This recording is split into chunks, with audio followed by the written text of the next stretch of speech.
और अब अगली खबर का रुख करते हैं। अब मैं दुनिया की आबादी का गहरा विश्लेषण करने जा रही हूं। जिस तरह दुनिया की डेमोग्राफी बदल रही है, ये आपको समझना इसलिए बहुत जरूरी है क्योंकि ये सिर्फ आबादी का मसला नहीं है, ये जियोपॉलिटिक्स का सवाल है।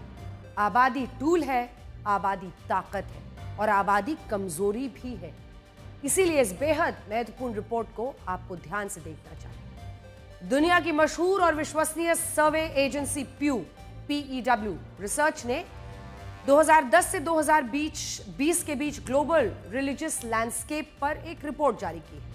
ये रिपोर्ट कहती है कि अभी भी ईसाई दुनिया का सबसे बड़ा धार्मिक समूह है, लेकिन मुसलमानों की आबादी बढ़ने की दर सबसे ज्यादा है।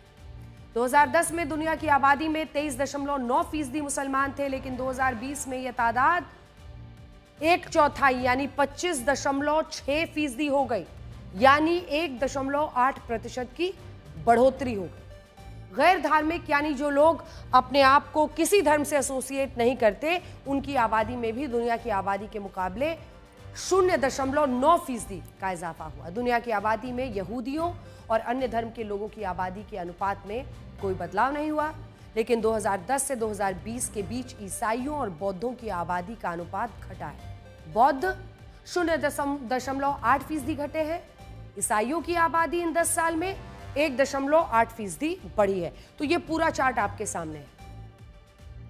सबसे ज्यादा किसका है और सबसे कम किसका, वो आपने देख लिया है।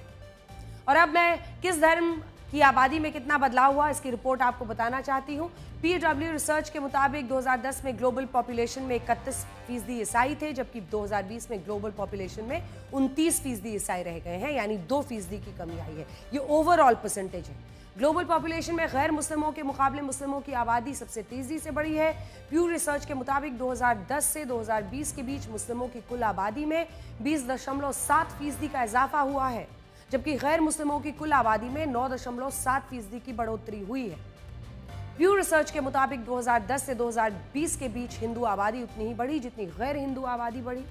हिंदुओं की कुल आबादी में 12% का इजाफा हुआ, जबकि कुल गैर हिंदू आबादी में 12.4% का इजाफा हुआ है। अपने प्यू रिसर्च के जरिए दुनिया की आबादी की तस्वीर देखी। अब मैं